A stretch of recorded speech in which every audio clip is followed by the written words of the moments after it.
Al-Quran Sunnah Solution. Kita akan kembali melanjutkan pembahasan, pengkajian, dan upaya untuk memahami firman Allah Subhanahu wa Ta'ala dalam Al-Quran. Alhamdulillah, di pertemuan yang lalu telah sampai kita pada ayat ke-36. Kini kita akan masuki ayat ke-37, masih di surah Al-Baqarah, surah kedua di dalam Al-Quran.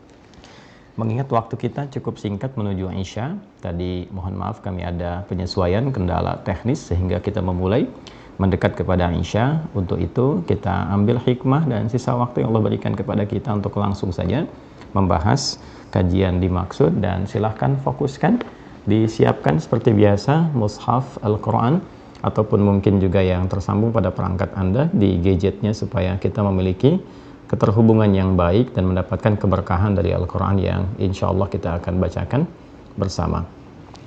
Baik, kita kembali ke Quran surah kedua Al-Baqarah di ayat ke-37.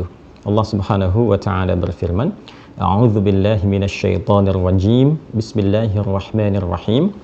Fatalaqqa Adamu min rabbih kalimatin fataba 'alaihi innahu huwat tawwabur rahim.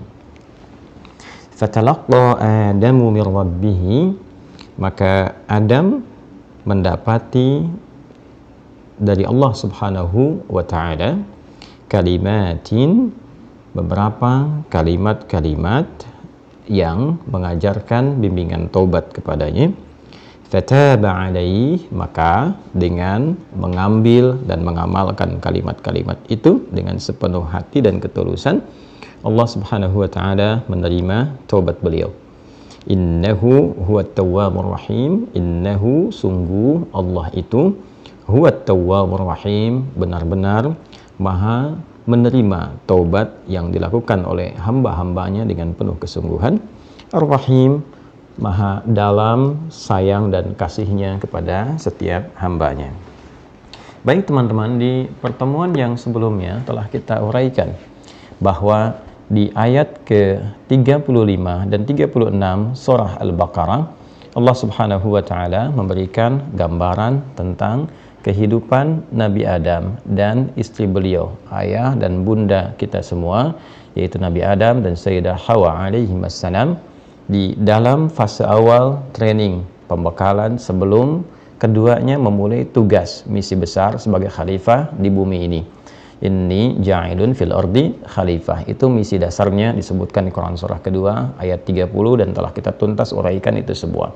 Maka saat diberikan kemudian pembekalan awal, pengenalan tentang pengantar misi-misi itu, selain juga perintah-perintah Allah, selain juga gambaran tentang kehidupan, kenikmatan yang bisa dirasakan dan yang akan diraih, ada perintah, juga ada larangan. Maka di situ pula kemudian Nabi Adam alaihissalam dan juga Sayyidah Hawa alaihissalam diperkenalkan oleh Allah Subhanahu wa Ta'ala pada musuh abadinya yang memang dia sudah berjanji bahkan berkomitmen kuat untuk mengganggu Adam ya dan juga Hawa serta keturunan keduanya agar tidak sukses membawa misi-misi yang telah Allah tetapkan kepada Adam, Hawa dan keturunannya. Pun bukan sekedar mengganggu, bahkan ia ingin membuktikan kesombongan dirinya karena merasa lebih pantas disanjung, dihormati, dan juga tidak merasa layak untuk bisa hormat kepada Adam alaihissalam. Kalaupun memang itu perintah dari Allah Subhanahu wa Ta'ala. Makhluk itu seperti kita kenal adalah iblis yang kemudian menjelma menjadi syaitan, ya, mewariskan keburukan-keburukannya, mengajak anak cucu Adam untuk bergeser dari rahmat Allah menuju sesuatu yang buruk, yang nestapa, yang bahkan dilaknat oleh Allah Subhanahu wa Ta'ala. Maka di ayat ke-36 kita semua telah mengetahui di pertemuan sebelumnya, Allah Subhanahu wa Ta'ala kemudian juga menyampaikan kepada kita bahwa Adam alaihissalam dan Hawa alaihissalam terkena di situ godaan iblis yang terkutuk, ya, yang mulai ketika dia menggoda disebut dengan syaitan, fa azallahuma syaitanu anha fa akhrajahuma mimma kana fi. Maka syaitan itu mempelesetkan Adam dan Hawa dari keadaan mereka saat berada di surga sedang mendapatkan pembekalan yang dimaksudkan. Nah, saya pernah bahas di pertemuan yang lalu bahwa diizinkannya Adam dan Hawa, kan? Salah satu keadaan dimaksud tergoda oleh syaitan pada masa itu agar Allah Subhanahu wa Ta'ala memberikan kepada Adam dan keturunannya kalimat-kalimat taubat, ya kan? Kemudian juga menunjukkan kasih Allah Subhanahu wa taala yang senantiasa memberi kesempatan kepada setiap hambanya yang jatuh dalam kesalahan agar kembali menjadi pribadi yang saleh. Ini adalah satu kesan yang sangat luar biasa yang harus dibaca oleh kita setiap hamba-hamba Allah, bahwa setiap manusia itu ada potensi-potensi untuk berbuat salah. Nah, Allah menunjukkan sifat rahmannya, sifat kasihnya, sifat sayangnya yang memperbaiki setiap hamba yang salah itu sehingga kembali menjadi saleh. Hanya Allah yang maha sempurna, hanya Allah yang menerima segala hal. Karena itulah ketika sisi kalimat taubat diberikan oleh Allah, kesempatan untuk kembali menjadi saleh diberikan oleh Allah Subhanahu wa taala, ini menggambarkan dan sekaligus menguatkan sifat kasih Allah yang begitu dalam yang ingin langsung dibuktikan kepada setiap hambanya. Ya, bukankah Anda ketika terpeleset kemudian mendapati seorang ibu, gitu kan, tiba-tiba kemudian langsung merangkul Anda, langsung memeluk Anda, membersihkan luka Anda. Di situ bukankah terasa kesan yang sangat luar biasa?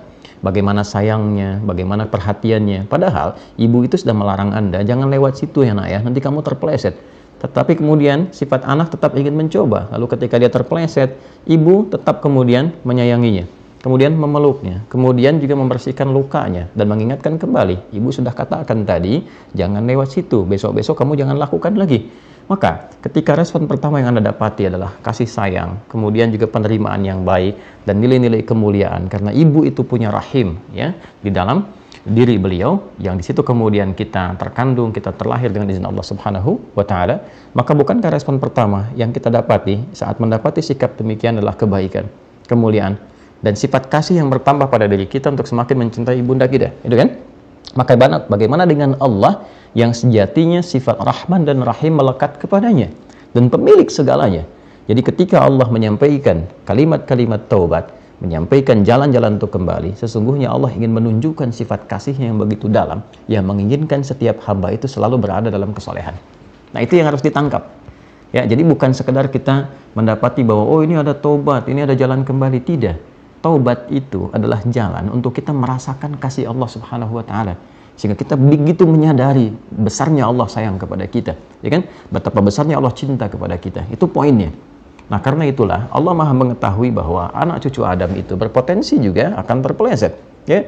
Karena itulah kemudian izin yang Allah berikan kepada Adam alaihissalam, sekalipun beliau seorang nabi yang dipilih, nabi yang diutus, manusia pertama, ya, ditemukan di Quran surah ketiga Ali Imran saat kita masuk nanti ke pembahasannya di ayat ke-33 saat Allah Subhanahu wa taala berfirman, "Innallaha astafa Adam wa Nuha wa ala Ibrahim wa ala Imran 'alal alamin." Allah Subhanahu wa taala istafa Adam, memilih Adam alaihissalam.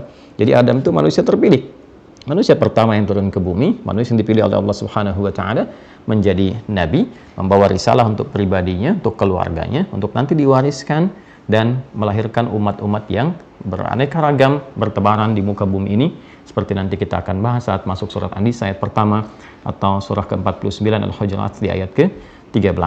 Poinnya adalah ketika Adam terjatuh tadi dalam kesalahan dan atas izin Allah Subhanahu wa taala diajarkanlah kemudian kalimat-kalimat taubat yang mengantarkan Adam kembali kepada nilai kesalehan. Nah, ayat 37 inilah kemudian yang menjadi satu pembahasan penting bagi kita, bagaimana kisah itu disampaikan untuk menguatkan pesan kasih yang dalam dari Allah Subhanahu wa taala, sekaligus juga cara agar anak cucu Adam dapat belajar dari segala kesalahan yang dilalui dan merubah itu menjadi sesuatu kesolehan yang dihargai, dihormati dan dimuliakan bahkan oleh Allah Subhanahu wa taala. Baik, setelah paham gambarannya baru kita masuk kepada ayatnya. Fatalaqqa Adamu min rabbih kalimatin fataba alaihi. Baik, fatalaqqa Adam. Qala Abu Ja'far, ya. Di sini saya mengambil tafsir, kita agak naikkan dulu sedikit dari tafsirnya kemarin kita bahas Tanwirul Miqbas ya dari Ibnu Abbas radhiyallahu taala anhuma. Kita sekarang ambil dulu agak detil ya penjelasan yang cukup lebarnya dari Jami'ul Bayan an Ta'wili Ayil Quran ya, atau kita sering sebut dengan tafsirnya Ibnu Jarir At-Tabari. Ini karya Al-Imam Muhammad Ibnu Jarir At-Tabari, dikenal dengan Abu Ja'far, yang lahir tahun 224 Hijrah. Jadi ini termasuk tafsir yang awal-awal kalangan salaf ya.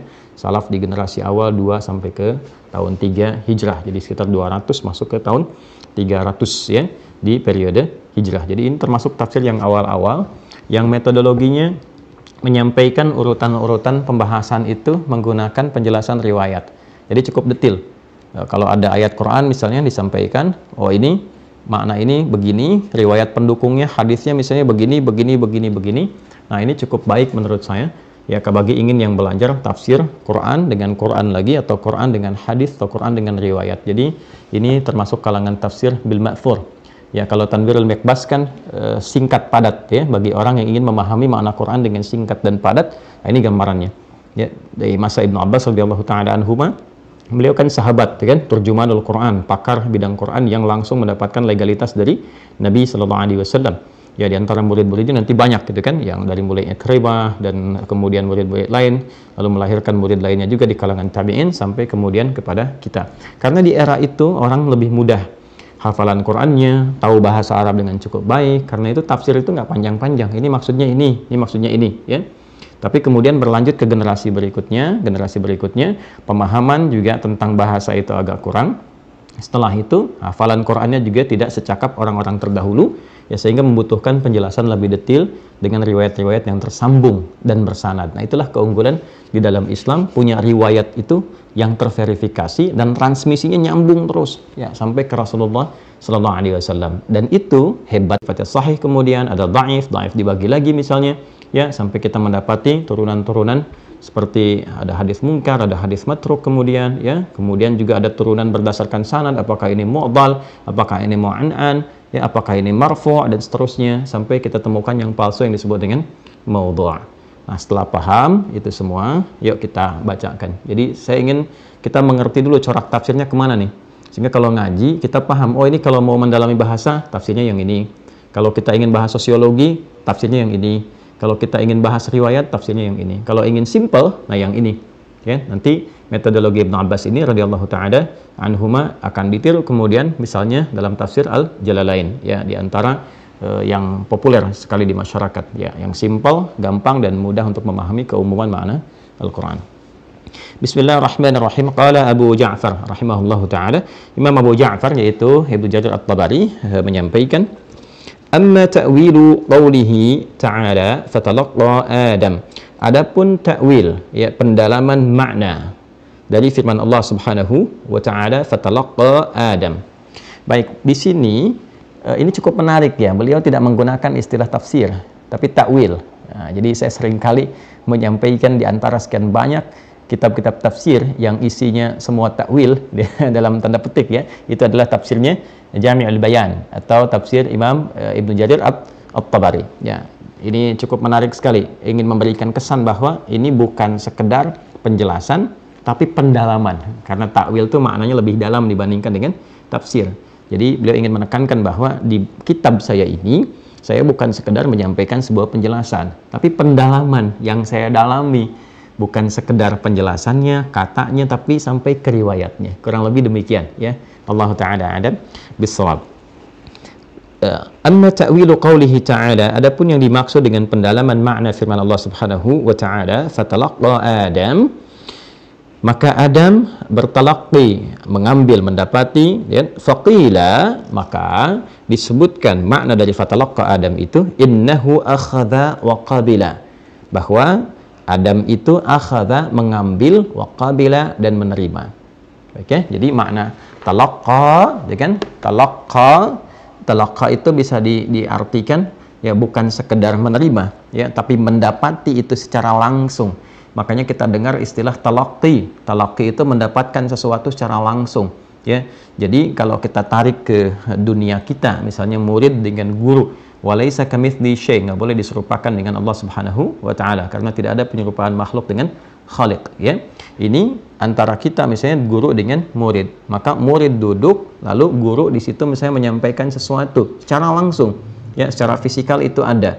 Nah, gurunya menyampaikan, lalu murid itu menerima itu, mengambil dari guru, akhadha, mengambil apa yang disampaikan guru, kemudian waqabila, menerima itu untuk dia amalkan. Nah, proses transfer secara langsung yang diambil oleh murid dan diterima itu disebut dengan talaqqi namanya, sifat keadaannya. Nah, kata kerjanya berasal dari kata talaqqa. Jelas ya? Talaqqa. Maka ini memberikan kesan kepada kita bahwa Nabi Adam alaihissalam ketika mendapati dari Allah Subhanahu wa taala kalimat-kalimat yang membimbing beliau untuk kembali menjadi saleh, kalimat-kalimat taubat, maka penggunaan kata talaqqa ini dalam Al-Qur'an memberikan kesan bahwa kalimat-kalimat taubat ini tanpa perantara, langsung dari Allah Subhanahu wa taala. Itu maksudnya. Ya, maka di sini digambarkan innahu akhadha wa qabila, maka Nabi Adam alaihissalam mengambil langsung itu yang diberikan oleh Allah. Allah yang mengilhamkan kepadanya, Allah mengajarkan kepada Nabi Adam alaihissalam. Maka Nabi Adam mengambil itu wa qabila, lantas menerimanya. Wa asluhu at-tafa'ul min al-liqa kama yatalaqqa ar-rajulu ar-rajula yastaqbiluhu 'inda qudumihi min ghaibatin aw safarin. Ini seperti yang tadi saya sampaikan ilustrasinya, ya. Wa asluhu, dan asal kalimat at-talaqqa itu at-tafa'ul, ya. Asal kalimat talaqqa at-tafa'ul min al-liqa. Jadi ada dua sisi yang terjadi dari satu pertemuan, ya kan? Ya, dari dua sisi yang terjadi, ada A, ada B, kemudian bertemu di situ. Kama yatalaqqa ar-rajulu ar-rajula, ya, seperti ilustrasinya seseorang bertemu dengan orang lain. Tadi persis seperti yang saya gambarkan. Yastaqbiluhu 'inda qudumihi dan min ghaibatin aw safarin. Jadi dari, kalau ini menggambarkannya sosok yang nggak ada, misalnya nggak pernah ketemu, baik itu dia bepergian, kemudian tiba-tiba datang, intinya bertemu, ya, dua sosok ini, ya, ada dua di sini sisi yang saling berjumpa satu dengan yang lainnya. Yang digambarkan ini dalam makhluk, ya.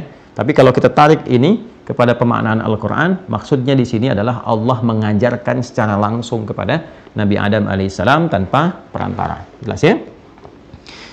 Fakadzalika dzalika fi qawlihi fatalaqqa ka'annahu istaqbalahu fatalaqahu bil qabul hina awha ilaihi aw akhbara bihi. Kan? Ah, ini yang tadi persis saya sampaikan. Jadi insya Allah apa yang saya sampaikan dari tafsir-tafsir Quran itu menginduk kepada keterangan-keterangan para ulama yang insya Allah tidak hanya dari satu tafsir. Jadi kalau saya sampaikan di awal itu dengan izin Allah Subhanahu wa taala, insya Allah itu sudah mengambil intisari dari kitab-kitab tafsir yang sudah kami pelajari, khususnya dari guru-guru yang kami belajar dari mereka, gitu kan. Jadi di sini kesimpulannya ka'annahu istaqbalahu fatalaqahu bil qabul. Ya, maka dianalogikan di sini kiasannya, ya, seakan-akan memberikan kesan kepada kita bahwa Adam alaihissalam menerima langsung dari Allah Subhanahu wa taala kalimat itu, fatalaqahu, maka belajar, ya, dari apa yang Allah berikan itu diterima oleh Nabi Adam, fatalaqahu, diambil secara langsung, kemudian bil qabul, dengan penerimaan terbaik. Nah, hina auha ilaihi aw akhbara bihi, ya, tatkala itu langsung Allah berikan melalui wahyu atau dikabarkan. Nah, jadi ini memberikan penguatan kepada kita dua hal, bahwa Allah Subhanahu wa taala memberikan kalimat-kalimat taubat langsung kepada Adam alaihissalam. Yang kedua, diberikan itu melalui pewahyuan ketika dikabarkan kepada Nabi Adam alaihissalam. Adam, kamu salah, gitu kan? Telah berbuat kesalahan. Adam menyesali itu. Lalu Allah kirimkan kemudian kalimat-kalimat taubat, diilhamkan, diwahyukan kepada beliau alaihissalam, maka Adam menerima itu semua. Nah, teman-teman, di sini ada sesuatu yang menarik, ya. Saya teruskan dulu, kemudian kita akan jeda untuk mendengarkan adzan dan melanjutkan setelah menunaikan salat Isya berjamaah. Saya sempurnakan sedikit paragrafnya. Fama'na dzalika idzan falaqallahu Adama kalimati taubatin, ya. Kemudian fatalaqaha Adamu min rabbih wa akhadhaha anhu taiba. Fataballahu alaihi biqailihi iyyaha wa qabulihi iyyaha min rabbih. Nah, ini yang sangat menarik. Jadi kesimpulan cepatnya, maka Allah Subhanahu wa taala mengajarkan, menyampaikan dan memberikan kepada Adam kalimat-kalimat taubat.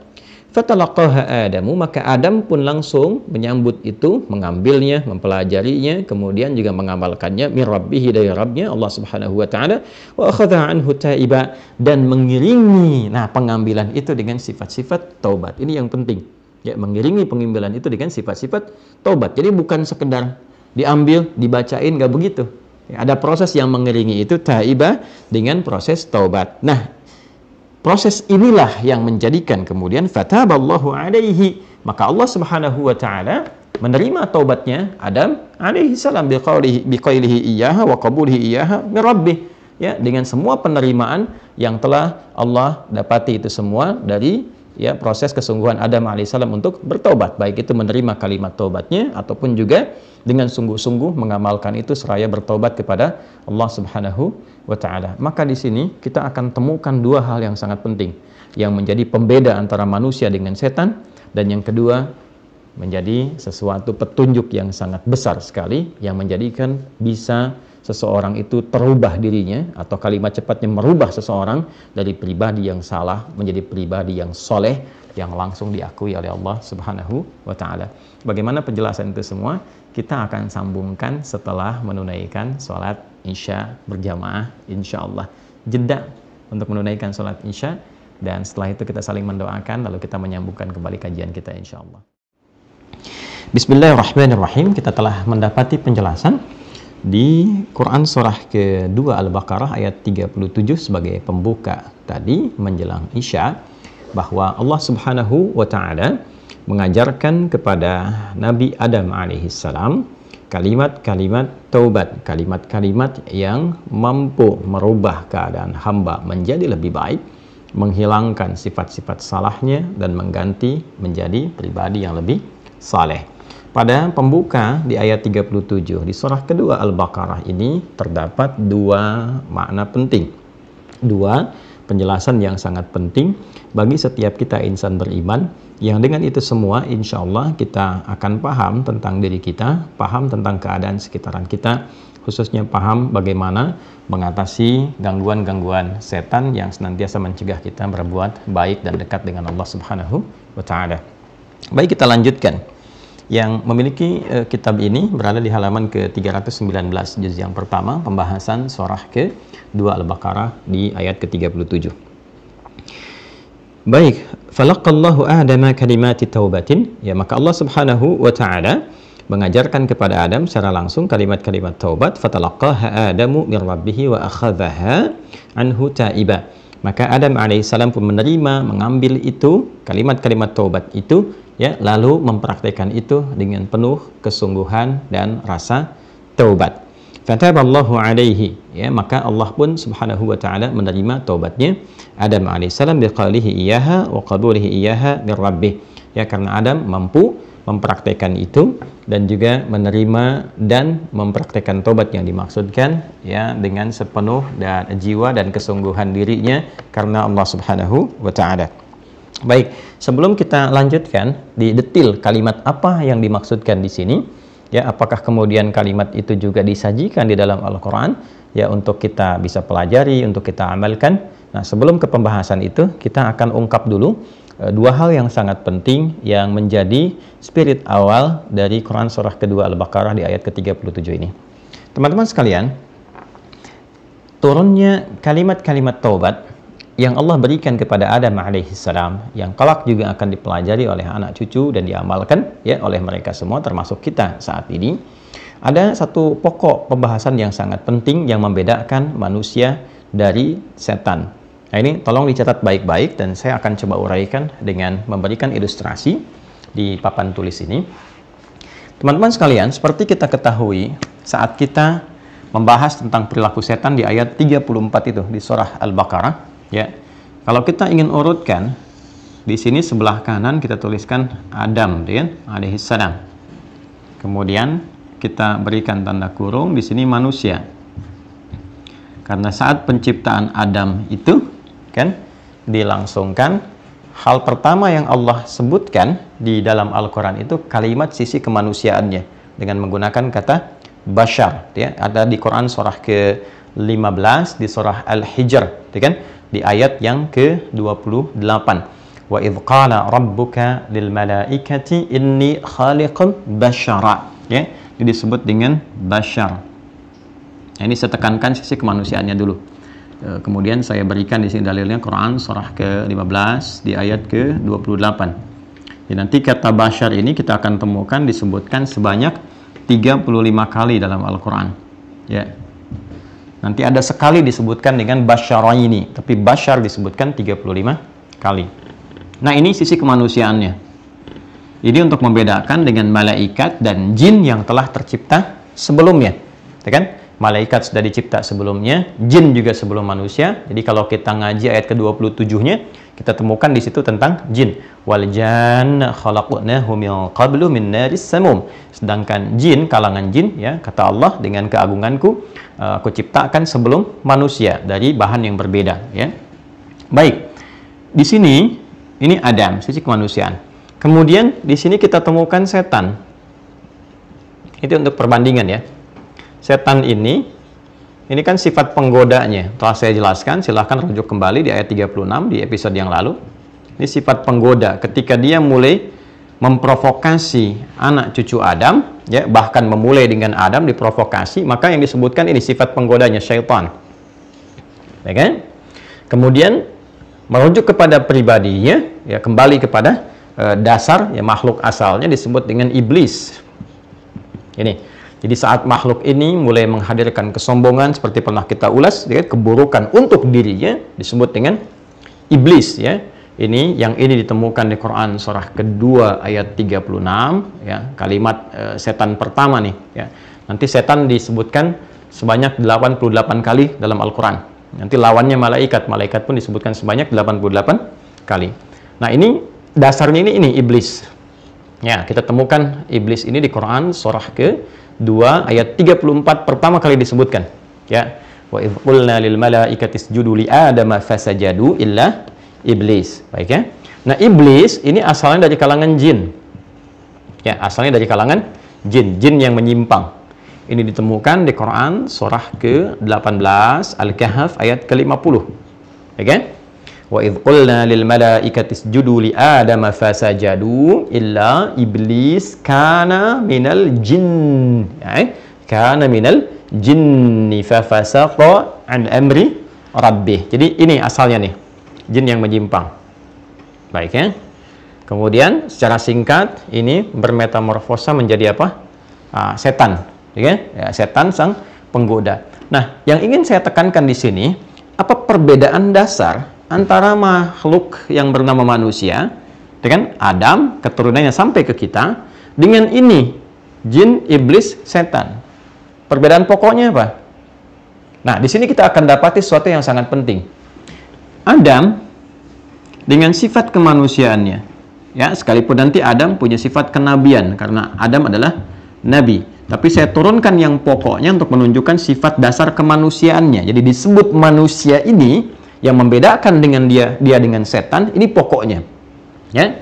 Nah, di sini kemudian teman-teman sekalian, sifat manusia disebutkan bashar. Bashar itu kan yang punya potensi nafsu, ya, yang punya potensi nafsu. Jadi dalam diri kita itu ada sifat-sifat nafsu yang terambil dari fujur, potensi untuk berbuat hal yang salah, ini, ya kan? Ada lagi yang kemudian jiwa takwa, potensi untuk berbuat baik, yang soleh di sini. Makanya saat kita menunaikan sholat, ya kan, termasuk dari takwa. Dzalikal kitabu la raiba fihi hudal lil muttaqin, ya, alladzina yu'minuna bil ghaibi wa yuqimunas shalah, ya kan? Kemudian juga saat seseorang menunaikan puasa, bagian dari takwa, ya kan? Ya ayyuhalladzina amanu kutiba alaikumus shiyamu kama kutiba alal ladzina min qablikum la'allakum tattaqun. Ketika menunaikan haji, bagian dari takwa, wa tazawwadu fa inna khairaz zadid takwa. Pokoknya yang soleh-soleh ada di sini nih. Ya. Sisi lain ada sifat fujur yang di sini dominan sifat salahnya, memungkinkan dia salah, ya, yang terbawa nanti menjadi perbuatan su, karena ini berada di nafas yang bisa melahirkan su, sehingga seringkali kita gambarkan dengan nafsu, gitu kan? Kalau nafsu kan, ya, gambarannya itu sesuatu yang salah aja, gitu kan? Padahal kata asalnya itu menunjuk kepada keinginan yang kuat, ya. Nah, di sini teman-teman sekalian, fujur dan takwa ini kita temukan di Quran surah 91. Ya, ayat 7 sampai 10. Ya, wa nafsin wa ma sawwaha fa alhamaha fujuraha wa taqwaha. Ini akan full dalil, ya, teman-teman. Ini kita full dalil karena kita ngajinya Al-Qur'an dan Sunnah. Kan Aqsa, Al-Qur'an Sunnah Solution. Jadi yang akan kita bawa itu selalu Quran hadis, Quran hadis. Karena itu fokus betul, ya, karena ini agak langka kita membahas seperti ini, ya. Nah, kembali sini. Ini disebut bashar karena ada potensi ini juga, ada potensi salah. Nah, ini yang bisa melahirkan sifat su di Quran surah ke-12 ayat 53. Wa ma ubarri'u nafsi innan nafsa la'ammaratum bisu. Ini ya. Illa ma rahima rabbi. Jelas ya? Nah, kita nggak bisa menyebut diri kita itu pribadi yang suci, yang bebas salah. Ya. Kenapa? Karena ada potensi salah ini. Ya, ada nafsu di dalamnya, ada sifat fujur, terus ammarah bisu yang memerintahkan kepada keburukan, sifat buruk di sini. Nah, inilah yang disebut dengan, selalu kita kenal dengan sifat-sifat salah, gitu kan? Kalau sudah su jadi perbuatan, ya, jadi dari asalnya karakter salah menjadi karakter kinerja yang salah, ini jadi perbuatan, sikap, ya, dari sifat menjadi sikap, ini sudah jadi perbuatan, jadi amal di sini. Ya. Kalau sudah amal berarti dicatat, ya, sayyi, ini kan udah amal salah. Kalau amal salah dicatat jadi dosa, ya kan? Nah, ini kita akan bahas dulu sebelum masuk kepada taubat. Ini potensi salah ini, ya kan, menjadikan manusia pada pokoknya tidak ada yang suci. Ya, kecuali nanti nabi dan rasul yang punya sifat kenabian yang dijaga dari salah. Namanya maksum namanya. Ya kan? Tapi sifat kemanusiaan yang berpotensi salah karena ini. Dan potensi ini bisa berubah menjadi perbuatan. Lisan yang harusnya berkata-kata baik bisa memaki, itu salah. Bisa mencela, ya kan? Bisa menghina, itu salah. Ya kan? Kemudian juga dari mulai atas mata sampai ke ujung kaki. Kaki yang harusnya melangkah pada kebaikan, wa ibadur rahmanil ladzina yamshuna 'alal ardi hauna, harusnya hauna.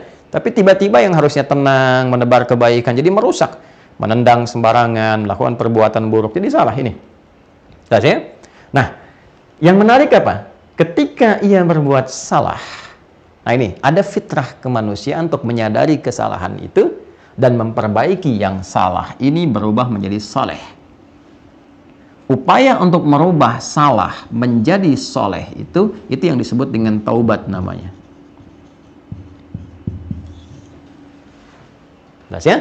Nah, jadi sepanjang disebut manusia, pasti dalam dirinya itu ada fitrah untuk menyadari kesalahan. Fitrah sadar akan salah. Ya. Jadi kalau dia berbuat satu kesalahan, ini fitrah manusia nih, pasti ada rasa pada menyadari bahwa itu salah, itu keliru gitu. Ya, kalau nggak percaya silahkan aja. Ya, ini yang menjadikan seseorang kalau masih bersih itu, dia mencela kepada dirinya, kenapa tadi begitu? Ya, seorang misalnya habis bertengkar nih, dia marah nih. Setelah itu dia merasakan, kenapa tadi harus saya berkata seperti itu? Dan ada itu. Ya, seseorang misalnya ya melakukan perbuatan yang kotor, entah dia korupsi, entah dia mencuri, pada saat dia melakukan itu hatinya berkata, jangan, itu salah. Ini ada fitrah. Ada kesadaran di sini. Nah, kesadaran inilah yang mengantarkan ia seharusnya untuk bertobat. Ini asalnya. Karena saat hamba ini salah, manusia ini keliru, Allah sudah menunjukkan dari kisah Nabi Adam alaihissalam, ada fitrah yang melekat. Adam manusia, ya, Adam ditunjukkan salah untuk mengajarkan kepada anak cucunya. Nanti kita ngaji tafsir yang lain. Jadi kalau kita mau bicara lebih dalamnya lagi, mudah bagi Allah mengingatkan Adam dan menjaganya dengan fitrah kenabiannya. Tapi kenapa diizinkan waktu itu tergoda oleh setan? Karena Allah ingin mengajarkan kalimat taubat, kalimat kembali menjadi saleh, menuntun anak cucu Adam yang bukan nabi dan rasul, yang tidak punya sifat maksum. Supaya kalau salah, cara kembalinya bagaimana gitu. Itu poin dasarnya. Jelas ya? Inilah kasih Allah yang ditanamkan kepada setiap hambanya. Nah, sifat manusia itu menerima kasih Allah itu. Dia bisa membaca. Makanya Nabi Adam dikisahkan ya di dalam Quran surah ke-7. Ya, Al-A'raf. Di ayat ke-22. Coba dibuka dulu, paling kiri sebelah bawah tuh, sebelum kita dapatkan kalimatnya. Ya. Wa nadahuma rabbuhuma. Kan alam anhakuma antilkuma syajarah. Ya kan? Coba dibuka deh. Quran surah ke-7 Al-A'raf ayat ke-22. Paling kiri sebelah bawah, teman-teman. Ya. Bismillah, coba kita lihat. Ini. Ya, dari fadallahuma, ya kan? Fadallahuma bi ghurur, setan kemudian memprovokasi dan mengarahkan mereka untuk berbuat salah, yaitu Adam dan Hawa. Tapi lihat bagian-bagian terakhirnya itu ya di ayatnya. Wa nadahuma rabbuhuma alam anhakuma, seperti yang tadi saya sampaikan, ya. Alam anhakuma antilkuma syajarati wa aqul lakuma inna syaitana lakuma aduwwum mubin. Jelas ya? Jadi saya buka tuh, maksud saya sengaja ingin mengingatkan Anda kalau kajian ini bawa mushaf supaya lebih terasa gitu ya. Mudah bagi kita menyebutkan ini itu. Tapi kalau Anda langsung bersentuhan, itu menghafal secara cepat dan Anda nggak akan mudah lupa dengan ayat itu. Tertanam ya, pernah buka di posisi mana, itu tertanam betul, itu ke bawah gitu. Nah, singkatnya apa? Singkatnya Allah menyadarkan. Tapi diklarifikasi dulu tuh, klarifikasi. Ya, Adam, Hawa, kan saya sudah larang engkau, ya kan? Untuk mendekati larangan itu. Jangan sentuh yang ini, jangan dekati pohon itu. Yang Al-Baqarah di ayat yang ke-35. Ya. Wa qulna ya Adam uskun anta wa zawjukal jannata wa kula minha ragadan haitsu syi'tuma wa la taqraba hadhihi syajarah. Jangan dekati yang ini ya. Ya. Ini kan training sebelum turun ke bumi, ada perintah, ada larangan, kan? Jangan kamu dekati yang ini. Lalu tiba-tiba setan masuk pada lahuma bi ghurur, diprovokasi, dikasih gambaran-gambaran indah dan sebagainya, diarahkan kepada yang salah, gitu kan? Nah, yang terjadi kemudian terjadilah pada saat itulah Allah kemudian mengingatkan, menegur mereka berdua, Adam dan Hawa alaihissalam, dan alam anhakuma antilkuma syajarati. Aku kan sudah katakan kepadamu untuk melarang kau kalian berdua. Saya kan dah larang, dah cegah dari awal. Kenapa kemudian kalian lakukan? Ya kan? Nah, jadi ini konfirmasi awal supaya keluar tuh di lisan Adam dan Hawa alaihi wassalam fitrah ini, fitrah taubat. Ini yang membedakan dengan konfirmasi yang kita temukan di sisi iblis, laknatullahi alaih. Ya. Jadi Adam itu ketika kemudian oleh Allah diingatkan, dikonfirmasikan kesalahannya untuk menunjukkan apa sih yang keluar kemudian di lisannya, yang membedakan kemudian dengan fitrahnya iblis yang memang selalu pengen salah. Ya, ini bandingkan dengan Quran surah 7 di ayat 12. Ya, kalau mau terus sampai 13 ya silahkan. Ya, kita cek di sini. Qala ma mana'aka alla tasjuda idh amartuk. Jelas kan? Ketika kemudian iblis laknatullahi alaihi, dia tidak mau sujud hormat kepada Adam, ya, karena Allah perintahkan itu dikonfirmasi oleh Allah. Ya, untuk didengar di lisannya apa yang keluar. Allah sampaikan, kenapa kamu ya tidak mau sujud hormat kepada Adam? Bukan karena sujud hormatnya, bukan karena hormatnya, ini perintah saya, kata Allah. Ya, qala ma mana'aka, ya, apa yang mencegah engkau antas juda idh amartuk, ya, saat engkau tidak mau hormat kepada Adam ketika aku perintahkan. Hei iblis, ini perintah saya, gitulah gampangnya. Kenapa kamu nggak mau kemudian hormat sujud kepada Adam? Karena itu perintahku, kata Allah, kan itu kan perintah saya. Ya, coba perhatikan, bandingkan dengan yang ini, dengan fitrah kemanusiaan. Ya, Adam, Hawa, aku kan sudah cegah, kenapa engkau masih lakukan itu? Aku kan sudah sampaikan kepada kalian berdua, setan itu musuh yang nyata, kenapa engkau lakukan? Ya, dan nanti lihat apa jawabannya. Jawaban yang di sini, ya, perhatikan baik-baik. Jawaban yang di sini, teman-teman sekalian, ya, di ayat 13 kita temukannya. Ya, qala ana khairum min khalaqtani min narin wa khalaqtahu min tin. Dengan Allahu Akbar. Apa yang dia katakan? Aku lebih hebat dibandingkan dengan Adam. Aku lebih unggul. Ya, engkau ciptakan aku dari api, kata iblis itu, ya, dan engkau ciptakan dia dari apa? Dari tanah. Enggak levelnya kemudian saya mesti hormat. Maka yang keluar keangkuhan, kesombongan. Tuh. Perhatikan baik-baik. Nanti kita akan mendapati satu hal yang luar biasa dan ilmu ini sangat mahal sekali. Lihat konfirmasinya. Iblis mengeluarkan konfirmasi dengan fitrah keangkuhannya, sombong, angkuh. Tuh, enggan dia untuk bahkan menerima pesan-pesan taubat yang disampaikan oleh Allah. Sedangkan manusia, fitrahnya ada kesadaran diri. Ini sadar salah. Ini yang membedakan setan dengan manusia. Ya. Jadi kalau setan, ya, dia berbuat salah, dia nggak kenal benar karena kesombongannya. Jadi dia dengan sombong itu menutup pintu dirinya sendiri untuk menerima kalimat taubat yang Allah sampaikan. Padahal dia tahu Allah itu penyayang. Ya, Allah itu Ghafur, pengampun, Rahim, penyayang, Rahman, kasihnya begitu luas, Rahim begitu dalam, ya kan? Tapi dia tidak mampu mengambil rahmat itu karena tertutup dengan kesombongannya. Sombong ini yang menjadikan dia itu enggan untuk menerima bahkan hidayah dari Allah, untuk bahkan menerima petunjuk dari Allah, untuk bahkan menerima perintah dari Allah supaya hormat ke Adam. Ini yang dikonfirmasikan di Quran surah 2 ayat 34. Aba wastakbar. Dia enggan itu istakbar karena sombong, karena angkuh. Ya. Nah, yang mau saya garis bawahi, fitrah kesetanan. Ingat baik-baik ya, Anda boleh catat ini, silakan. Fitrah kesetanan menjadikan ia sulit untuk bertobat karena kesombongan. Saya ulang ya, fitrah kesetanan menjadikan ia sulit untuk bertobat karena kesombongan yang ia pertahankan. Boleh bikin status tuh. Ya? Manusia berbeda. Fitrah kemanusiaan menjadikan ia sadar akan kesalahan dan bertobat menuju kesalehan. Tolong catat itu ya. Fitrah kemanusiaan menjadikan ia sadar akan kesalahan sehingga ia bertobat menuju kesalehan. Jadi, sepanjang kita manusia, kalau berbuat salah, itu bagian dari keadaan diri sebagai seorang manusia yang punya potensi salah. Sekalipun nggak bisa kita benarkan untuk berbuat salah, tidak.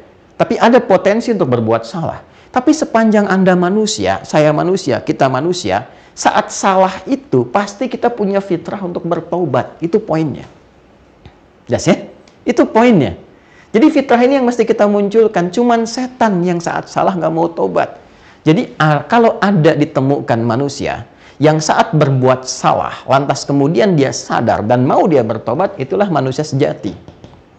Tapi ketika ada, catat kalimat ini, manusia yang berbuat salah dan dia enggan untuk bertobat, angkuh mempertahankan kesalahannya, maka patut diduga bahwa manusia itu sesungguhnya adalah manusia yang sedang kesetanan. Gitu.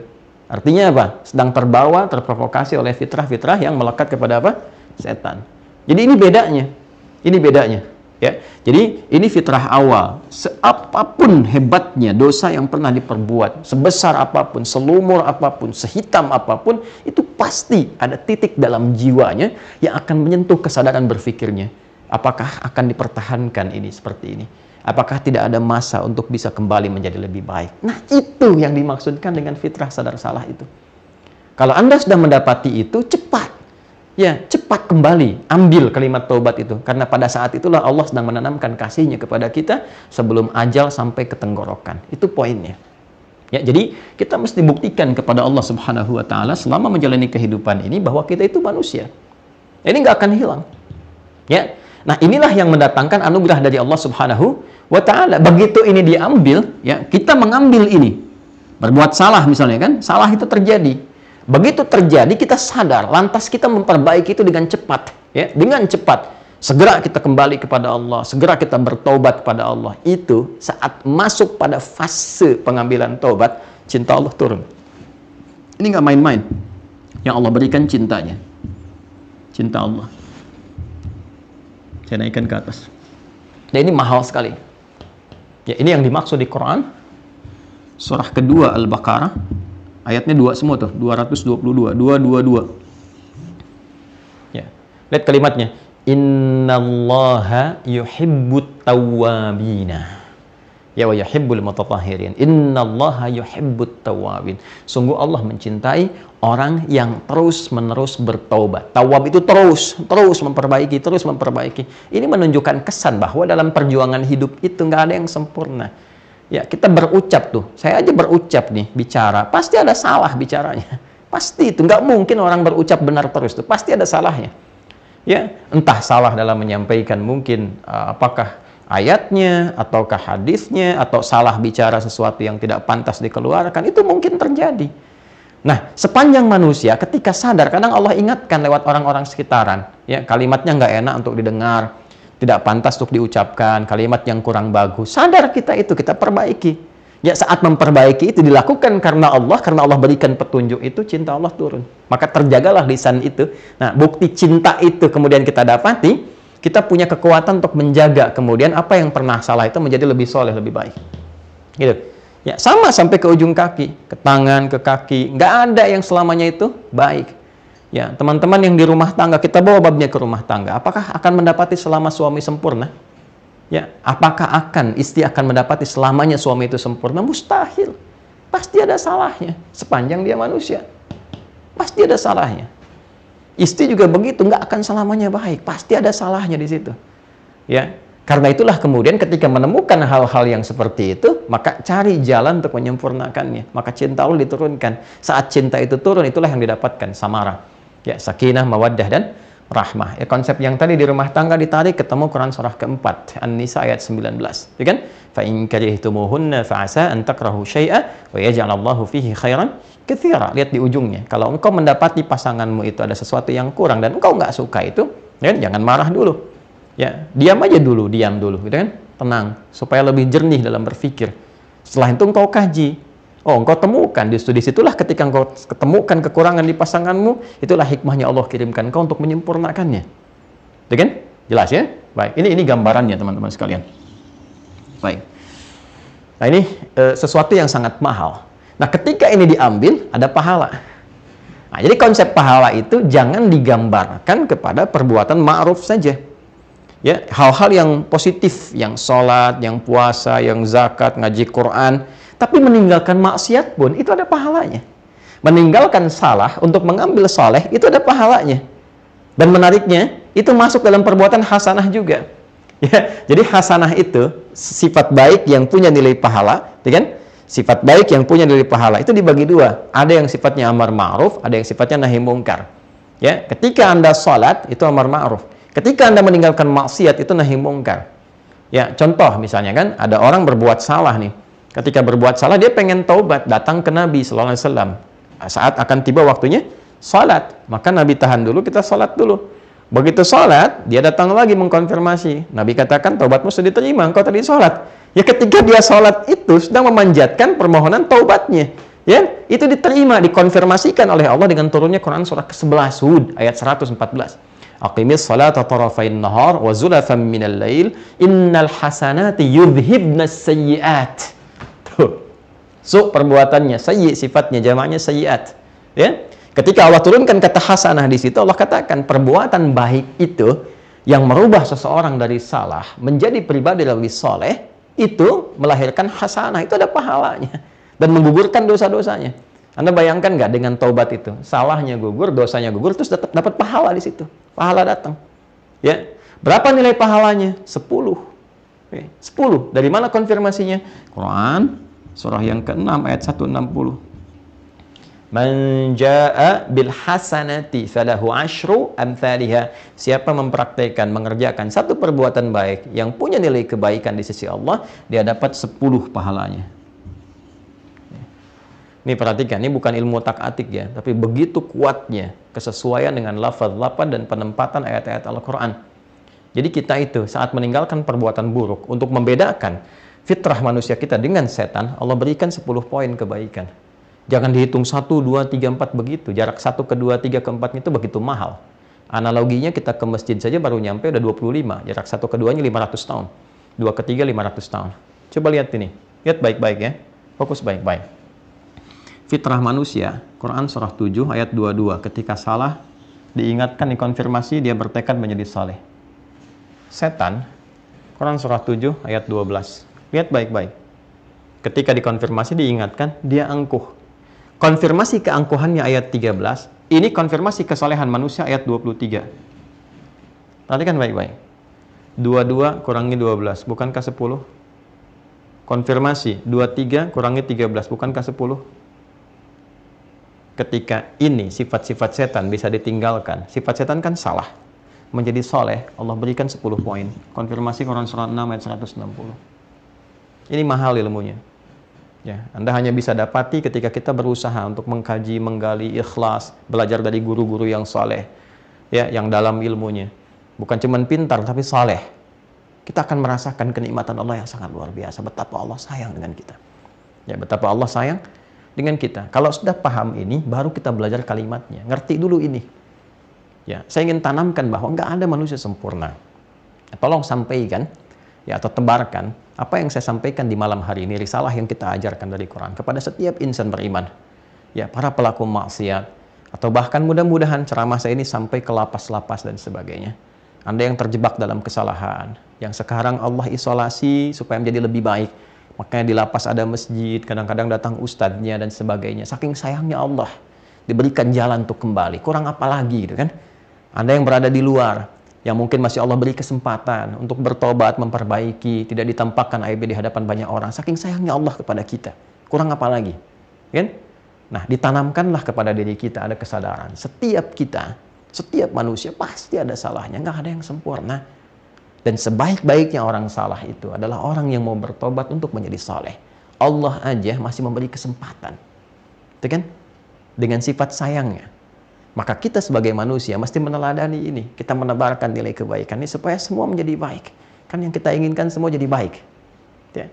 Maka ketika muncul dalam diri kita itu kesadaran-kesadaran bahwa kemarin mungkin pernah salah, kemarin mungkin pernah berbuat begini, cepat ambil peluang itu dan sadarilah pada saat itulah Allah sedang menanamkan cintanya. Betapa banyak wali-wali Allah Subhanahu wa taala, ya, orang-orang yang sangat dekat dengan Allah. Di banyak ayat tentang wali dalam Quran. Inna awliya Allahi la khaufun alaihim wa lahum yahzanun. Sungguh wali-wali Allah itu ditanamkan ke dalam jiwanya keyakinan yang kuat, kedekatan dengan Allah, sehingga kedekatannya luar biasa, nggak ada takut, nggak ada sedih, nggak ada gelisah, kecuali semuanya menyerahkan diri kepada Allah. Saking dekatnya dengan Allah Subhanahu wa taala. Banyak orang-orang dulu yang kemudian kita kenal dekat dengan Allah, ibadahnya, kebijaksanaannya, kemuliaannya, ada yang jadi ustadz, jadi penyampai hadis, jadi macam-macam, bahkan sejak era sahabat, kan era tabi'in, banyak sekali. Dan pada awalnya siapa mereka? Ialah orang-orang yang mampu belajar dari kesalahan yang pernah mereka perbuat. Banyak sekali. Ya, ada ahli maksiat yang tadinya doyan, kemudian maksiat dengan musik, minum khamar dan sebagainya. Tiba-tiba ya lewat seorang sahabat hanya menyampaikan pesan saja, kecil kalimatnya disampaikan dengan sungguh ketulusan, kemuliaan dan sebagainya, menyadarkan bagaimana kalau engkau wafat dalam keadaan sedang begitu, apa nggak malu ketemu Allah? Ya bahasa kitanya begitulah, menghujam kepada jiwanya. Ya, makanya ini penting bagi kita para ulama itu, ya, termasuk juga ustadz-ustadz tuh yang dakwah-dakwah, ya, di masyarakat itu mesti menanamkan keikhlasan yang kuat. Kita harus berusaha itu. Ya, godaannya begitu banyak, materi, popularitas, macam-macam. Tapi kekuatan itu mesti ada, keikhlasan, supaya menghujam kalimatnya ke jiwa. Bukan cuma jadi konten gitu ya. Orang ingat itu, ingat, tapi tidak merubah hatinya. Ini problem. Ya, nah, ini kembali kepada kita semua. Banyak sekali. Ada yang tadinya pembegal, tiba-tiba belajar dari kesalahannya, dia tobat, diterima tobatnya oleh Allah, tiba-tiba jadi ahli hadis. Kan Jundub bin Junada, Abu Dzar Al-Ghifari, kita kenal sampai sekarang. Banyak sekali kisah inspiratif. Makanya penting kita merubah bacaan-bacaan kita sekarang itu lebih mengedukasi diri kita pribadi. Kenapa sih harus baca sesuatu yang gak ada manfaatnya? Ya harus memviralkan hal-hal yang gak penting gitu. Ya, saya juga heran sama media-media sekarang tuh. Ya, yang ditampilkan tuh yang jelek-jeleknya, yang isinya tuh nggak ada faidah, nggak ada manfaatnya. Itu kan nggak mengedukasi gitu, ya kan? Sedangkan kita menginginkan bangsa kita maju, bangsa kita itu pintar, bangsa kita itu bisa makmur, bisa hebat. Tapi berita yang disajikan isinya sampah. Ya mohon maaf gitu. Yang kalau kita lihat tuh 85% berita sekarang, silahkan klik tuh rata-rata apa? Ya, apakah perselingkuhan, apakah ini yang korupsi, ini pencurian, pembunuhan. Terus kronologisnya diajarin lagi di situ tuh. Itu kan yang nggak perlu gitu. Mohon izin ya teman-teman. Kita rasanya kenapa media itu semakin meningkatkan konten yang seperti itu? Karena ada peminatnya. Nah inilah pentingnya kita edukasi sebagai umat Islam. Jauhi yang seperti itu. Ya baca yang bagus-bagus. Dulu saya pikir era 90-an, 2000 awal itu buku-buku itu bagus-bagus sekali. Kisah-kisah inspiratif, kisah ini, kisah itu, bacaan-bacaan bagus. Itu yang perlu kita kumpulkan sehingga kita teredukasi dalam kebaikan. Ya. Ini barangkali kembali ke sini, saya ingin menekankan sekali bahwa fitrah manusia itu adalah sadar akan kesalahannya dan ia terdorong selalu untuk memperbaiki diri. Jadi kalau berbuat salah, ya jangan dibenarkan kesalahan itu, disadari bahwa itu salah. Itu poinnya, itu salah. Jangan dipertahankan. Kalau dipertahankan kesalahan itu, artinya sedang dikuasai oleh setan. Ini poinnya. Ya, kalau dinasehatin sama orang baik, ulama apa, nggak usah ngeyel, terima. Ya kadang-kadang ngeles, dibalas lagi sini, nggak usah. Ya, yang paling aneh tuh kadang udah diakui ulama masih didebat gitu. Ini kan lucu juga gitu ya. Mau ketawa juga nggak bisa saya. Balik ke sini ya. Jadi ini poin-poin dasarnya. Ya, ada aja kadang-kadang tuh ya. Jadi kalau sudah yakin salah, perbaiki dan nggak usah gengsi untuk memperbaiki salah ini. Ini cuma setan yang punya. Ya, kita manusia tidak. Ada problem ya. Jadi kenali diri kita masing-masing, termasuk saya pribadi, kita semua, kan? Belajar dengan lebih baik bahwa mesti hati-hati dalam kehidupan dan mesti kenal siapa diri kita. Salah, ya kita nggak katakan wajar, tapi itu potensi yang mungkin terjadi. Dan sebaik-baiknya manusia yang pernah salah adalah merubah kesalahan itu menjadi kesolehan. Ini poin utamanya, ya. Dan ya, manusia yang baik yang lain yang belum terjebak atau tidak terjebak pada kesalahan itu jangan menjerumuskan orang lebih salah lagi. tapi bawa kepada kebaikan. Ini disebut dengan ainur rahmah, ya, cara pandang yang penuh dengan kasih sayang. Nah, teman-teman sekalian, setelah memahami itu, tinggal kita belajar jalannya. Sekarang seperti apa caranya bertobat? Ya? Apa kalimat yang Allah turunkan itu yang membimbing kita untuk bisa bertobat? Ya, bahkan yang menarik begini, ternyata kita bisa dapati keterangan dari para ulama, bahkan sanadnya tersambung kepada Nabi SAW dari sahabat-sahabat mulia yang tentunya mendapat penafsiran ini dari petunjuk atau pengajaran Nabi SAW. Ternyata nanti kalimat taubat yang diajarkan kepada Adam AS itu, seperti pernah saya sampaikan, itu sesungguhnya sejatinya untuk anak cucu Adam. Ya, dikenal dengan Bani Adam, ya, Bani Adam, 7 kali disebutkan dalam Al-Quran, yang khususnya tidak memiliki fitrah kenabian atau kerasulan. Ya, karena itu nggak punya sifat maksum yang terjaga dari salah, yang Allah langsung yang meluruskan. Ya, semua nabi itu ketika ada potensi untuk salah, Allah langsung meluruskan, sehingga tidak berada dalam kesalahan itu, terjaga langsung sifat terjaganya. Kita manusia biasa nggak punya itu. Maka caranya bagaimana untuk mendapatkan rahmat Allah? Dengan bertobat. Ambil kalimatnya. Nah, keterangan itu didapatkan di mana? Ya, kita kembali misalnya ke tafsir yang lebih awal, ini Tanwirul Miqbas min tafsir Ibnu Abbas radhiyallahu taala anhuma. Ini di halaman 9 pembahasan yang sama ayat 37 di surah kedua, itu kita akan temukan kalimat itu. Ya. Saya sebut halaman 9 tadi ya. Ya, betul nih. Baik, ini di pertengahan kita temukan ya. Bismillahirrahmanirrahim. Ini fatalaqqa Adamu mir rabbih, ya. Maka makna kalimat ini, ayat ini, hafiza Adamu mir rabbih wa yuqalu, ini ya, Adam menjaga, mendapati, hafal gitu kan, dari Rabbnya, ya Allah Subhanahu wa taala, wa yuqalu, ini, dan dikatakan juga ini laqina fatalaqqan, maka Adam kan, talaqqan itu mendapatkan talqin kalimat, langsung Allah ilhamkan, diwahyukan, dikabarkan, ya, ditalqinkan dalam wahyu sifatnya, langsung Adam itu membaca itu, ya, ditanamkan oleh Allah, dia bacakan. Atau juga dengan wa ulhima fatadahham, ya, diilhamkan kepada Adam, maka Adam mendapati itu. Ya, begitu diilhamkan, diajarkan, lalu Adam membacakan itu.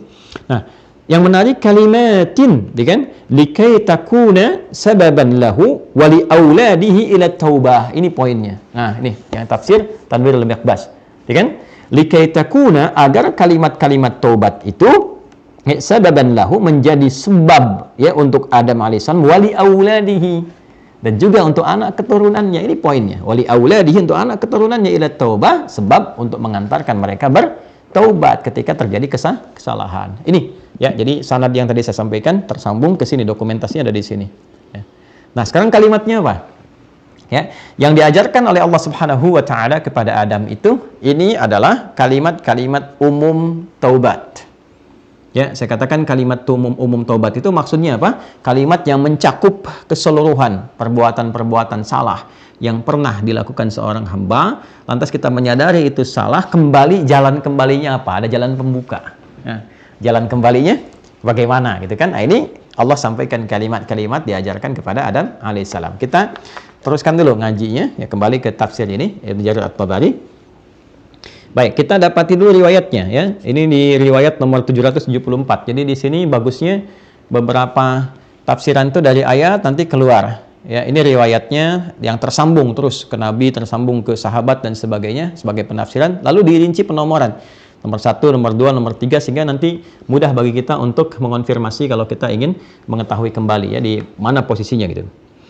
Qala, berkata Imam Abu Ja'far ini, haddatsani Yunus bin Abdul A'la, ya, telah menyampaikan kepadaku Yunus bin Abdul A'la.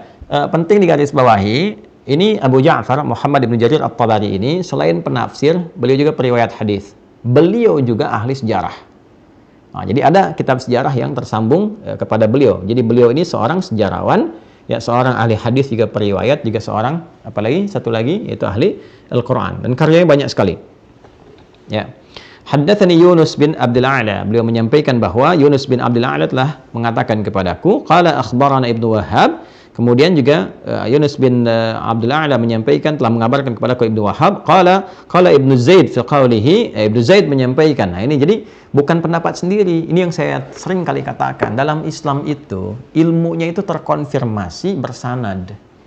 Ada transmisi, terkodifikasikan lagi itu semuanya, ya, terbukukan. Ada. Jadi ada pakemnya. Karena itu nggak ada kesempatan orang itu untuk berkreasi dalam agama yang sudah pokok, yang sudah ada, ya. Nah, kecuali perkara-perkara nanti fikih yang sifatnya luas, itu pun diatur sama dalil. Jadi nggak bisa berdiri sendiri, nggak ada pendapat ide karena begini lalu bikin begitu, tidak. Ya, dalam tentu terkonfirmasi ide Anda ini sesuai nggak ya dengan apa? Dengan pedoman pokok yang ada dalam agama. Baik itu sumber dalil Al-Qur'an ataupun hadis, kemudian juga metodologi ya. Dari Quran hadis itu nggak bisa tiba-tiba saya Quran hadis, nggak bisa. Anda bagaimana bisa langsung memahami begitu? Enggak. Ada metodologi memahaminya. Disebut dengan fiqih. Nah, para ulama itu sudah mempelajari dan itu bersanad dari Nabi itu petunjuknya.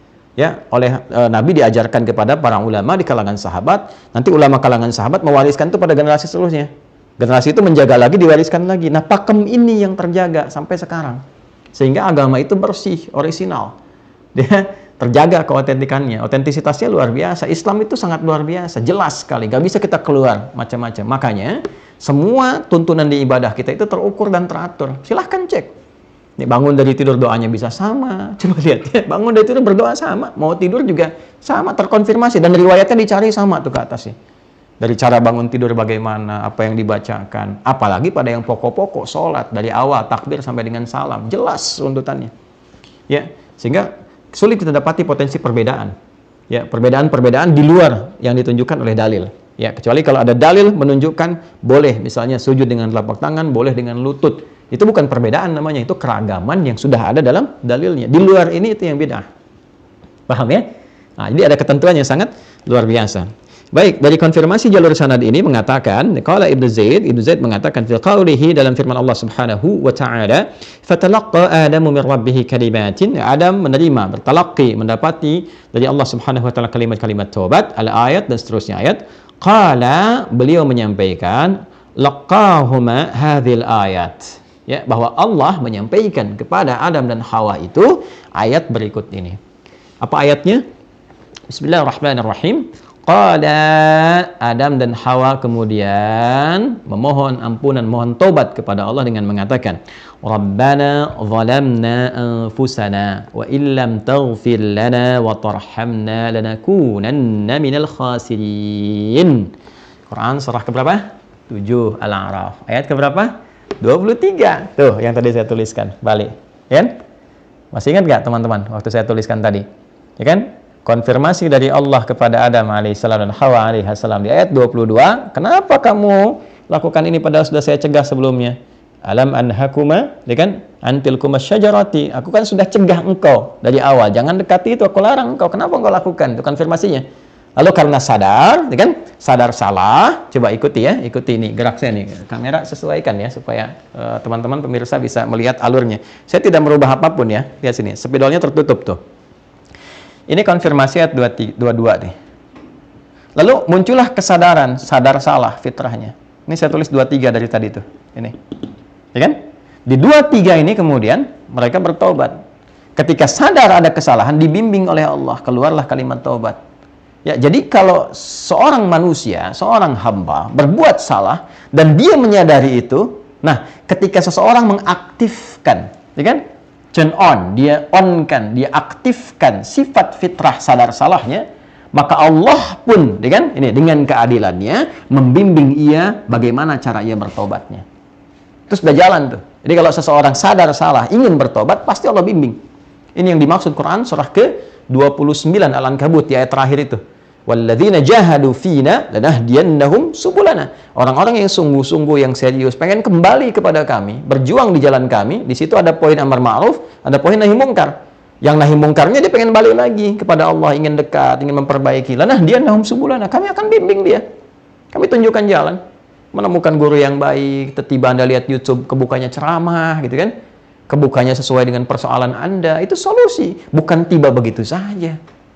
Ya, itu jawaban dari doa-doa Anda, pengen kembali dapat petunjuk, ini poinnya.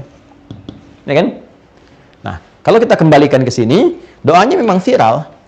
Ya, sudah viral sekali, banyak kita hafal, teman-teman sekalian. Tapi kalau kita hafal dengan runtutan kisahnya, dengan pemahaman yang terukur, rasanya ke jiwa lain. Nah, poinnya adalah ketika seseorang mendapati dirinya berbuat salah, ya kan? Dan dia sadar, maka jalan pembukanya kalimat ini. Rabbana zalamna anfusana. Ya kan? Ya Allah yang merawat kami, yang tahu tentang kami hamba-hambamu ini, ya Allah. Ya kan? Yang memberikan kami berbagai hal berkecukupan. Engkau maha tahu tentang kami, ya Allah. Zalamna anfusana, tapi di atas semua itu justru kami berbuat salah, menzalimi diri kami, ya kan? Wa illam taghfir lana wa tarhamna, dan kami sadar kami salah. Nah, ini poinnya. Wa illam taghfir lana wa tarhamna. Ini kalimat kesadaran fitrah itu. Ya, kami sadar salah dan kami menyadari, ya Allah, kalau Engkau enggak ampuni dan enggak menyayangi kami, ya Allah, saat ini, lanakunanna minal khasirin. Kami pasti termasuk orang yang rugi. Ya kan? Nah, ini kesadaran tuh. Jadi ini baru pembuka kesadaran. Ini pun sudah luar biasa. Ya. Tapi ingat, ya, taiba, ingat kembali kepada tadi tuh. Wa akhadha anhu taiba. Dan ketika mempraktekkan ini mesti diiringi dengan sifat-sifat taubat, ada penyesalan. Ya kan? Ya, kemudian ada apa lagi dari penyesalan itu? Kemauan untuk meninggalkan kesalahan itu, kemauan untuk kembali kepada Allah. Sertai dengan itu, sertai dengan penyesalan. Ini baru pembuka nih. Ya. Rabbana zalamna anfusana wa illam taghfir lana wa tarhamna lanakunanna minal khasirin. Itu pembukanya begitu, dengan rasa, sampaikan. Rasakan apa sih dosa yang telah diperbuat itu? Apa itu? Kata-kata yang kasar kah? Tangan yang pernah melukai orang kah? Namimah, adu domba kah? Provokasi kah? Menggunjing kah? Rasakan sampai ke jiwa itu ada sentuhan. Merasakan satu getaran yang kuat bahwa oh itu salah. Tiba-tiba dikonfirmasi oleh air mata kita mengalir gitu. Nah, disitulah fataba alaihi. Ya, ketika rasa itu sudah hadir dan serius kita sampaikan fataba alaihi innahu huwat tawwabur rahim. Maka turunlah rahmat Allah, diterima taubatnya. Ya, dan Allah jawab, innahu pakai inna tuh.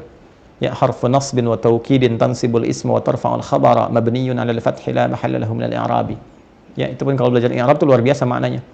Ya, huruf taukid, huruf penguat, ya. Wa nasbin, yang menasabkan. Nasab itu kalau di gramatikal nahwu menjadikan kalimat setelahnya itu ya bisa berharakat fathah atau kasrah kalau jama', gitu kan? Ya, atau diganti ya kalau mudzakkar salim, gitu kan? Nah, cuma di sini kalau kita belajar fikih lughahnya, nasab itu sesuatu yang menancapkan dalam hati dengan kuat, jangan sampai goyah. Nasabar rajulu asahu fil ardi, seorang menancapkan tongkat di tanah dengan kuat sehingga enggak goyah. Seakan Allah mengatakan innahu, ya, sadarkan pada dirimu, tancapkan dalam hatimu yang paling dalam. Jadi ketika kita melahirkan sifat taubat dengan bahasa hati yang menyentuh kepada jiwa kita itu, maka Allah pun membalas dengan jawaban yang menusuk kepada jiwa langsung. Tancapkan pada jiwamu. Ya, kuatkan, jangan pernah ragu. Ya, aku menerima taubatmu. Innahu huwat tawwabur rahim. Sungguh Allah itu Maha mengampuni, Maha menerima taubatmu itu. Kalau engkau serius, Allah Maha mengampuni dan Allah akan menyayangi engkau. Ya, yuk yang pernah berbuat maksiat, ya. Sekali lagi teman-teman yang mungkin ceramah ini boleh jadi akan sampai ke lapas-lapas atau di luar lapas yang mungkin sampai malam ini ada yang pernah berbuat maksiat belum sadar. Lalu ceramah ini, tausiah ini, kalimat disampai kepada kita. Siapa yang berkehendak kalimat disampai kepada Anda? Mustahil tiba-tiba sampai. Kalau Allah nggak berkehendak, ini bagian dari hidayah Allah Subhanahu wa Ta'ala. Yakinkan pada jiwa Anda, yakinkan pada jiwa kita. Kita ini manusia, berbuat salah, ya Allah, saya salah. Perhatikan jawaban Allah. Tanamkan pada jiwamu. Yakinkan, jangan ragu. Aku begitu menyayangimu. Kalau engkau sungguh-sungguh ingin menjadi lebih baik lagi, maka bertobatlah dengan benar. Aku terima taubatmu. Aku berikan jalan kasihku untuk merubah dirimu lebih baik dari sebelumnya. Itu gambaran kalimatnya, gambaran maknanya. Begitu dalam, teman-teman. Ya, dan kalau kita ngaji lebih dalam lagi, nanti kita akan temukan detil dari kesalahan ini perbuat. Kita bisa dapati itu. Misal, ini ke tingkat yang tertinggi ya, dari 7 dosa itu sabul mubiqat, 7 yang membinasakan itu. Misal, ada di antara urutannya itu pembunuhan misalnya. Orang pernah membunuh nih, terus pengen tobat, ada nggak ayat khusus spesifik yang membimbing dia? Ini kan baru pembuka, Rabbana zalamna itu kan pembuka, ya kan? Ada nggak ayat misalnya khusus membimbing dosa pernah berbuat salah dengan menghilangkan nyawa orang lain, ya kan? Ya, dalam tanda petik terjadi peristiwa itulah. Tobatnya bagaimana? Ada ayatnya lagi khusus. Ya, misal Quran surah Al-Qasas tuh. Qasas itu surah 28 ya. Coba cek di ayat ke-16. Al-Qasas 16. Ya. Inni zalamtu nafsi faghfir li faghfaralah, gitu kan? Coba Quran surah ke-28 ayat ke-16. Ini kisahnya Nabi Musa alaihissalam. Ayat ke-16. Nah, ini dia ada ya, paling kanan nih teman-teman sekalian. Betul, Quran surah Al-Qasas di halaman 387 di mushaf Anda ya. Coba lihat. Qala rabbi inni zalamtu nafsi faghfir li faghfara lah. Kan? Innahu huwal ghafurur rahim. Ini ayat khusus ya. Ini saya jasahkan ya teman-teman yang ingin bertobat, yang kadar Allah pernah salah berbuat ya, sesuatu yang dosanya cukup besar ya. Dosa, hati-hati, pembunuhan itu hati-hati, kok kayak sekarang jadi berita gampangan. Allahu akbar, ya Allah berikan hidayah itu ya. Hati-hati ya. Membunuh, apalagi pembunuhan berencana itu dahsyat sekali ancamannya. Pasal ancamannya itu di Quran tuh dahsyat sekali ya. 5 terancam dia ya. Wa may yaqtul mu'minan muta'ammida, orang yang sengaja merencanakan pembunuhan, apalagi korbannya orang beriman, fajazauhu jahannam, ya terancam tuh, pasalnya itu jelas kayak terancam dengan jahannam, khalidan fiha, kekal di dalamnya. Wa ghadiballahu alaihi, Allah murka kepadanya, wa la'anahu, dilaknat ia, wa a'adda lahu 'adzaban 'azima, dan dijanjikan siksa berlipat. Masuk jahannam saja siksaannya sudah siksa tertinggi, ini berlipat di dalamnya, nggak main-main ini, dan pasti akan meninggal ya, pasti akan meninggal, hati-hati. Nah kalau dia nggak tobat sebelum wafat tuh pasal ancamannya kuat, berbahaya sekali ya. Nah ini bagaimana cara tobatnya? Maka dikisahkanlah kemudian kisahnya Musa alaihissalam yang melerai 2 orang yang bertikai itu ya. Ketika dilerai kok yang kaumnya masih ngeyel ya, ngeyel, membantah dan menghardik sebagainya. Nabi Musa itu tampar untuk menyadarkan kadar Allah, kekuatan Musa kan luar biasa, tampar meninggal ya. Allah bisa saja mengarahkan Musa nggak usah tampar, begini begitu selesai kan ya. Tapi di sini ada sesuatu yang indah, ada hikmah. Apa yang dikerjakan semua nabi itu ada hikmah untuk jadi tuntunan ya kepada manusia-manusia biasa, orang-orang setelahnya, untuk bisa mendapatkan petunjuk langsung dari Allah. Oh ini caranya kembali, caranya pulang ya. Dan di sini ada sesuatu yang luar biasa, ini zikirnya ya. Anda bisa bacakan dari sini, Rabbi inni zalamtu nafsi faghfirli, ini sampai sini, Rabbi inni zalamtu nafsi faghfirli, ya Allah aku berbuat salah yang seharusnya nggak aku lakukan itu kan, tapi terjadi, maka mohon ya Allah ampuni aku ya. Ini sampai di sini nih ya. Jadi kalau Anda bermohon, ya Allah Engkau yang menciptakan aku, Engkau yang telah mengajarkan segala petunjuk, Engkau yang menunjukkan kepada aku cara untuk bertobat seperti Engkau pernah memberikan jalan kepada Nabi Musa alaihissalam, maka mohon ya Allah curahkan rahmat-Mu kepada aku dengan Quran yang telah Engkau turunkan pada Nabi Muhammad SAW. Lalu bacakan ini ya. Qala rabbi inni zalamtu nafsi faghfirli, maka turun jawaban, faghfaralah, Allah ampuni dia ya. Dan indah kalimat penutupnya, innahu huwal ghafurur rahim, sungguh Allah itu Maha Pengampun atas semua dosa-dosa yang pernah dikerjakan dan penyayang. Jadi bukan cuma mengampuni, menyayangi, itu poinnya. Ya, Anda datang kepada teman, Anda udah salah, dia masih bisa cemberut. Ya udah saya maafin. Allah nggak begitu. Karena laisa kamitslihi syai', nggak ada yang serupa dengan Allah. Apa yang terjadi? Diampuni, disayangi, itu yang mahal. Ya, kita bisa detilkan, ada dosa yang tobat kalimatnya dari zina, bisa detilkan satu-satu tuh. Oh ini yang dosa ini dosa ini, salah. Kalau paham, makanya kan banyak ulama kita dulu itu saling mereferensikan ya. Datang ke Kiai A ini, oh taunya si fulan yang bisa bimbing, direferensikan, mengerti jalurnya ya, nggak memaksakan, jadi paham, oh ini ke sini. Makanya penting ustadz-ustadz itu juga saling bersilaturahim, saling mereferensikan, ngaji ke sini ya, ngaji ke sini. Nah, itu penting sekali. Ya. Nah, yang paling menarik itu nanti selain detil itu ada lagi yang sifatnya untuk dosa-dosa besar, bahkan sudah ya kita bisa katakan meluber lah, sudah berlebihan. Bahasa Qur'annya israf, gitu kan? Israf yang terus berlanjut. Ada zikirnya juga. Ya, jadi kalau misalnya ada ya orang berbuat salah, saya nggak katakan Anda ya, supaya tidak kita memvonis kepada diri. Jadi kita gambarkan umum lah, dan tidak dianggap wajar kesalahan itu. Ada orang berbuat salah, pengen tobat tapi kejadian lagi, tobat kejadian lagi. Itu ada zikirnya juga. Ya, zikirnya di Quran surah 39 Az-Zumar ayat 53 kalau nggak salah. Qul ya ibadiyalladzina asrafu ala anfusihim la taqnatu min rahmatillah. Coba buka Quran surah 39. Saya malam ini sengaja tuh saya bukain mushafnya tuh, ngasih contoh gitu kan. Kalau kita interaksi langsung tuh ada keindahan di situ. Ya, betul ya. Quran surah ke-39 ayat 53 coba. Ya, halaman 464 di mushaf. Qul ya ibadiyalladzina asrafu ala anfusihim la taqnatu min rahmatillah. Ya, Muhammad, ini perintah Allah kepada Muhammad SAW. Muhammad SAW katakan, sampaikan, viralkan kepada hamba-hambaku. Ya, dan itu setelah qul pakai ya ibadi. Perhatikan. Allah bisa mengatakan qul li ibadi, bisa katakan kepada hambaku. Tapi kalimatnya tidak begitu, karena ini firman Allah. Qul, katakan Muhammad, ya ibadi. Ya, Maka cara menerjemahkannya, Nabi Muhammad diminta mengatakan, umatku, nih Allah menyampaikan pesan kepada kalian. Gitu. Apa pesannya? Langsung, ya ibadi, kata Allah, yang hamba-hambaku.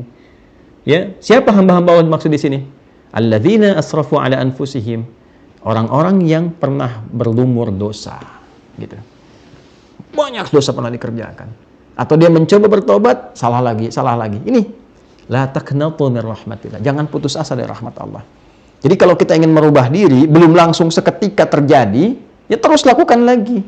Jangan berhenti di situ dan jangan pernah menyimpulkan. Hati-hati provokasi setan. Setan itu juga hati-hati ya. Setan itu pinter yang kebelinger.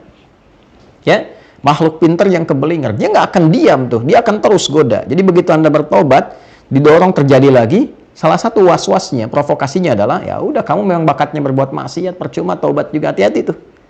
Kalau ada kesimpulan seperti itu, hati-hati. Maka orang ini sedang dikuasai oleh setan.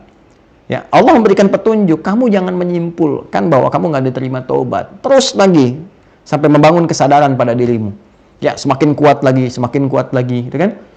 Ya, kenapa Allah nggak langsung terima, Ustadz? Kan bisa saja Allah langsung terima. Udah, aku terima, selesai. Kan? Nah, apa yang diharapkan di situ? Nanti ada hikmah di dalamnya. Contoh, untuk melatih melunakkan hati supaya lebih lembut. Ya, karena orang itu kalau sudah, Anda kalau mandi terlalu kotor, udah apa bahasa Rusianya apa sih? Letakkan ya. Letakkan itu apa ya? Ya, jadi udah kotor betul ya. Kemudian tanah itu udah nempel keras di sini. Apa Anda pikir dengan sekali siram itu luntur semua? Ya, dan kalau sudah cair hilang dari badan, kan tidak, kan pasti berkali-kali kan, begitu. Nah, ini sama. Jadi kadang-kadang kalau dosanya itu terlampau berat, terlampau banyak, nggak bisa sekali Anda katakan langsung hilang begitu, enggak. Hati itu mesti lembut dulu. Allah menginginkan bukan sekedar hilang maksiatnya, tapi ada kemampuan merubah perbuatan salah menjadi lebih soleh. Kalau hatinya sudah lembut, hilang nanti yang kasar-kasar ini, mudah menerima yang baik-baik yang Allah berikan kepadanya. Itulah hikmahnya kenapa kadang-kadang lagi sampai kita ketagihan untuk bertobat, merasakan kenikmatannya. Kalau sudah merasakan kenikmatan itu, maka benci dengan yang buruk-buruknya. Selesailah semua keburukan itu. Itu hikmahnya. Ya, karena itu motivasi yang disampaikan dalam Al-Quran, la taqnatu min rahmatillah, jangan putus asa. Ya, lalu ini yang paling indah, innallaha yaghfiru dzunuba jami'a. Allah mengampuni semua dosa. Jadi kalau ada bisikan iblis mengatakan bahwa ini nggak mungkin diampuni dosa ini nih, aduh, kegedean dosanya deh, percuma gitu tobat juga. Nah, itu provokasi, hati-hati. Allah langsung bantah itu, innallaha yaghfiru dzunuba jami'a. Sebelum nyawa sampai ke kerongkongan selalu ada peluang untuk kembali menjadi saleh. Itu teman-teman sekalian. Ya. Nah, ada rahasia. Rahasia ini begitu tinggi dan terkonfirmasi riwayatnya, teman-teman sekalian. Nah, saya bacakan pembuka mukadimah rahasianya ya. Jadi ngaji kita tamatkan dulu ya. Ada sanad yang tersambung kepada Ibnu Abbas radhiyallahu taala anhuma. Masih di kitab ini di halaman 320 di selanjutnya. Nah, di sanad kitab ini disampaikan detail dari proses permohonan taubat Adam alaihissalam kepada Allah Subhanahu wa taala. Nah, ketika Adam ini kemudian menyampaikan tadi, menerima tadi, ya Rabbana zalamna anfusana wa illam taghfir lana wa tarhamna lanakunanna minal khasirin. Itu ada satu macam dialog yang terjadi dan sanadnya tersambung kepada Ibnu Abbas radhiyallahu taala anhuma. Jadi sebelum dibacakan itu ada dialognya terus, lalu kemudian masuklah kalimat permohonan yang sangat luar biasa indah. Nah, di sini dikonfirmasikan begitu luar biasa, begitu dahsyat. Dan nanti dari situ Nabi SAW mengajarkan satu kalimat yang indah yang kalau kita mohonkan dengan benar itu semua dosa digugurkan oleh Allah Subhanahu wa taala. Yang kalau dibacakan kemudian kita meninggal, itu bukan cuma diterima taubatnya. Kalimat Nabinya dakhalal jannah, masuk surga dia dengan kalimat itu. Ya, di hari itu dia berbuat maksiat misalnya, terakumulasi dia sadar taubat, dia bacakan kalimat itu dengan benar. Itu bukan cuma digugurkan dosanya. Kalau dia benar taubat mengiringi kalimat itu, digugurkan dosanya, kata Nabi dakhalal jannah, masuk surga dia. Nah, bagaimana proses kalimatnya, seperti apa? Itu yang akan kita bahas di pertemuan berikutnya. Jadi nggak kita bahas dulu malam hari ini ya teman-teman, karena saya mau persiapan mau ke